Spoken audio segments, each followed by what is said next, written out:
Hello students, आप सभी का स्टडी प्लस कोचिंग क्लासेस में स्वागत है। आज हम लेकर आए हैं आप लोगों के लिए क्लास 12 केमिस्ट्री। तो हमें आशा है कि आप लोग स्वस्थ होंगे, मस्त होंगे और अपनी पढ़ाई को एक गजब लेवल पर लेकर जा रहे होंगे। तो आज हम लेकर आए हैं आप लोगों के लिए केमिस्ट्री। तो हम केमिस्ट्री का जो फर्स्ट लेसन है, आज हम इसके विषय में आप लोगों को बताएंगे कि इसमें क्या क्या चीजें हैं और कैसे हम इसको तैयार करें कि एक अच्छा सा जो है तैयारी कर सके। तो यहाँ पे जो फर्स्ट लेसन है, इसमें जो विलयन पड़ता है सोल्यूशन। तो सोल्यूशन क्या होता है और जो तुम्हारा इसके घटक होते हैं विलेय और विलायक, इनके विषय में हम तुम लोगों को बताएंगे। तो विलयन क्या होता है? विलयन जब जैसे मान लो हम घर में क्या होता है शरबत बनाते हैं, तो उसमें क्या करते हैं, पानी और चीनी को मिलाते हैं। तो जब हम पानी और चीनी को मिलाते हैं तो जो घुल करके तैयार हो गया वो एक क्या है, विलयन। तो यही चीज क्या होता है, दो या दो से अधिक पदार्थों के समांगी मिश्रण को विलयन कहते हैं। कि जब हम दो या दो से अधिक पदार्थों को आपस में घोलते हैं तो क्या बनकर के तैयार हो जाता है, विलयन। समांगी मिश्रण क्या होता है, समांगी।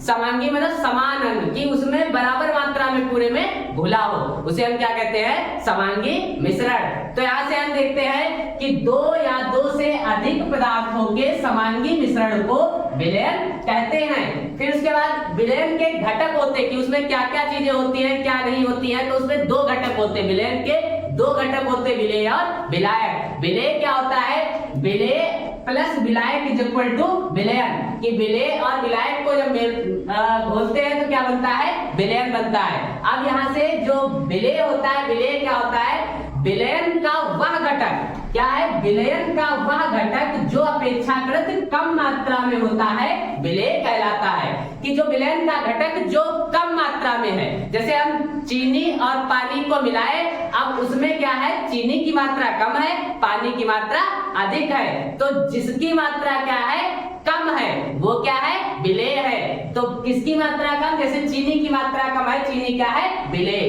तो विलेय वह पदार्थ होता है जो क्या होता है, अपेक्षाकृत कम मात्रा में होता है। दूसरा क्या होता है, विलायक। विलायक क्या होता है, जिसको सॉल्वेंट बोलते हैं। विलायक विलयन का वह घटक जिसकी मात्रा अपेक्षाकृत अधिक होती है, मतलब जिसकी क्या मात्रा अधिक हो, उसे हम क्या कहेंगे, उसे विलायक कहते हैं। यहाँ पे समझते हैं कि विलयन का वह अवयव या घटक जो अपेक्षाकृत अधिक मात्रा में होता है, उसे विलायक कहते हैं। फिर उसके बाद क्या आता है तुम्हारा, जो विलयन के लक्षण या गुण, इसके प्रॉपर्टीज क्या होते हैं। कि जो विलयन बनकर के तैयार हो गया, इसके कुछ गुण भी होते हैं, एबिलिटीज भी होती है। तो उन एबिलिटीज के विषय में बताएंगे कि जो विलयन होता है, इसकी पहली एबिलिटीज ये है कि विलयन एक एकल प्रावस्था तंत्र है। कि इसमें क्या होता है, एकल प्रावस्था तंत्र है, कि एक ही बार घोल करके इसको बना दिया जाता है। फिर उसके वन फेज जिसको बोलते हैं, इसमें विलेय कणों का आकार 10 की पावर -8 7 से 10 की पावर -8 सेंटीमीटर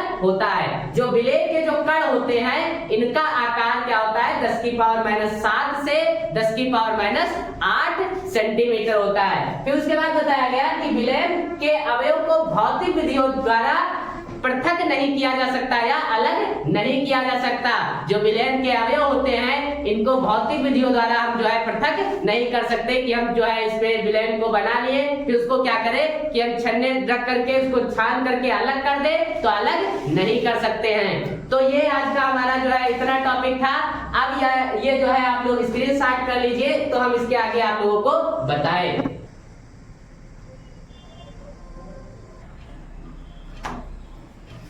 तो आप लोग स्क्रीनशॉट कर लिए हैं। अब जो है आगे इसी वीडियो को आगे की ओर बढ़ाते हैं। तो यहाँ से अब जो है अगला टॉपिक है विलयनों के प्रकार। हमने क्या समझा, विलयन समझा, विलयन के घटक समझे। फिर उसके बाद क्या समझा कि विलयन के लक्षण या गुण समझे। अब ये है विलयन के प्रकार समझेंगे कि विलयन कितने प्रकार के होते हैं। तो विलयन कितने प्रकार के होते हैं, विलयन जो है इसके पहला प्रकार इसका है विलायक की भौतिक अवस्था के आधार पर। देखो भौतिक अवस्था क्या होती है, अवस्थाएं तीन होती है, ठोस, द्रव, gas, solid, liquid and gas. ठीक, तो यहाँ पे सॉलिड, लिक्विड और गैस, ये जो तीन अवस्थाएं होती हैं, इन्हीं अवस्था के आधार पर विलयन का वर्गीकृत किया गया है। तो विलयन का वर्गीकरण कैसे जो है इन 3 अवस्थाओं के आधार पे करेंगे। काफी ज्यादा जो है आज गर्मी भी बहुत ज्यादा हो रही है, तो जो है वीडियो बनाने में काफी ज्यादा दिक्कत भी हो रही है। चलो कोई नहीं, फिलहाल हम अपना जो टॉपिक है उस पे देखते हैं, ज्यादा आप लोगों का समय नहीं लेते हैं। तो यहाँ पे क्या है, जो पहला है द्रव विलयन। हमने बताया ठोस, द्रव, गैस, तो पहला होगा द्रव विलयन, ठोस विलयन एंड गैस विलयन। तो द्रव विलयन और ठोस विलयन, गैस विलयन के विषय में समझते हैं। तो द्रव विलयन क्या होता है, जैसे द्रव विलयन वे विलयन जिनमें विलायक द्रव अवस्था में होता है, द्रव विलयन कहलाते हैं। कि क्या होता है, जिसमें विलायक क्या हो, द्रव अवस्था में हो, उसे हम क्या कहेंगे, द्रव विलयन। कि जो विलायक होता है, जैसे हमने बताया विलायक क्या है, जिसकी मात्रा अधिक होगी वो क्या होगा, विलायक। तो जब विलायक क्या होगा, द्रव मात्रा में होगा, तो उसे क्या कहेंगे, द्रव विलयन। फिर उसके बाद क्या आता है तुम्हारा, जो अगला आता है गैसीय नहीं ठोस विलयन। ठोस विलयन क्या होता है, वे विलयन जिसमें विलायक ठोस अवस्था में होता है, उसे हम ठोस विलयन कहते हैं। जिसमें विलायक क्या हो, ठोस अवस्था में, उसे हम क्या कहेंगे, ठोस विलयन कहते हैं। फिर उसके बाद आता है तीसरा गैसीय विलयन। वह विलयन जिसमें विलायक गैस अवस्था में होता है, उसे हम गैसीय विलयन कहते हैं। कि जिसमें विलायक क्या होता है, हमारा गैस फेज में होता है, उसे हम गैसीय विलयन कहेंगे। फिर उसके बाद आता है तुम्हारा, जो अब ये हमारे थे भौतिक अवस्था के आधार पर। अब विलयन का वर्गीकरण हम करेंगे विलेय की मात्रा के आधार पर। तो विलेय की मात्रा के आधार पर हम विलयन का वर्गीकरण करेंगे। तो विलेय की मात्रा के आधार पर क्या बताया गया, तनु विलयन, दूसरा सांद्र विलयन, तीसरा संतृप्त विलयन, चौथा असंतृप्त विलयन और पांचवा अति संतृप्त विलयन। तो यहाँ पे संतृप्त, असंतृप्त, तनु, सांद्र और अति संतृप्त, तो इनके विषय में हम आप लोगों को बताने जा रहे हैं। इसको आप लोग जो है ये स्क्रीनशॉट कर लीजिए, फिर उसके बाद हम आगे बताएं।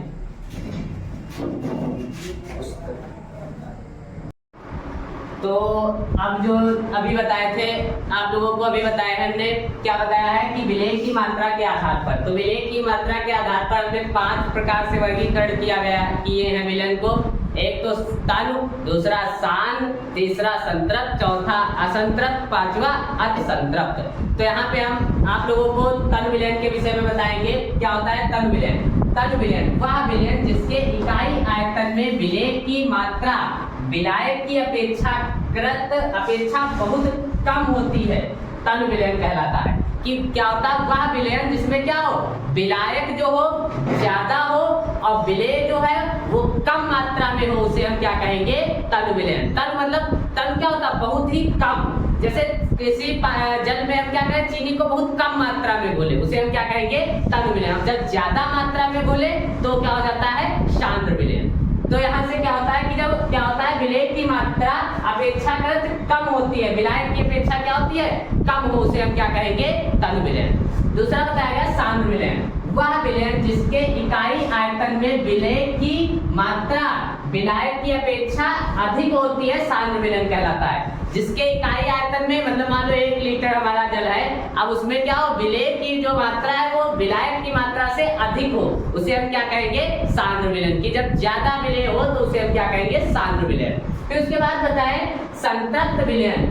वह विलयन जिसमें किसी निश्चित ताप पर विलायक की निश्चित मात्रा में विलेय की अधिकतम मात्रा घुली हो, उसे संतृप्त विलयन कहते हैं। क्या कहते हैं, जो विलायक की जो निश्चित मात्रा में विलेय की जो अधिकतम मात्रा घुली हो, विलेय क्या हो, अधिकतम हो, एक विलायक क्या हो, एक निश्चित मात्रा में, उसे हम क्या कहेंगे, जो है संतृप्त विलयन। फिर उसके बाद आता है असंतृप्त विलयन। वह विलयन जिसमें किसी निश्चित ताप पर विलायक की अनिश्चित मात्रा में घुलित विलेय की मात्रा संतृप्त विलयन बनाने के लिए आवश्यक मात्रा से कम होती है। कि जो संतृप्त विलयन बनाने के लिए क्या हो, आवश्यक मात्रा से कम हो, उसे हम क्या कहेंगे, असंतृप्त विलयन। फिर आता है अति संतृप्त विलयन। वह विलयन जिसमें विलायक की निश्चित मात्रा में घुलित विलेय की मात्रा संतृप्त विलयन बनाने के लिए आवश्यक मात्रा से अधिक होती है, उसे हम अति संतृप्त विलयन कहते हैं। कि क्या हो, संतृप्त विलयन बनाने से क्या हो, अधिक हो उसकी मात्रा, उसे हम क्या कहेंगे, अति संतृप्त विलयन। तो हमें आशा है कि आप लोगों को ये वीडियो पसंद आया होगा और जो है, अगर आप लोगों को ये वीडियो पसंद आया है तो आप लोग हमारे चैनल को सब्सक्राइब करिए और लाइक करिए, साथ ही साथ बेल आइकन को दबाना ना भूलें, ताकि हम भविष्य में और भी अच्छी बेहतर वीडियो आप लोगों के समक्ष ला सके। और आप लोगों का सहयोग इसी तरह बना रहेगा तो हम और भी अच्छी से वीडियो आप लोगों के समक्ष ला सकेंगे। धन्यवाद। जय हिंद, जय भारत।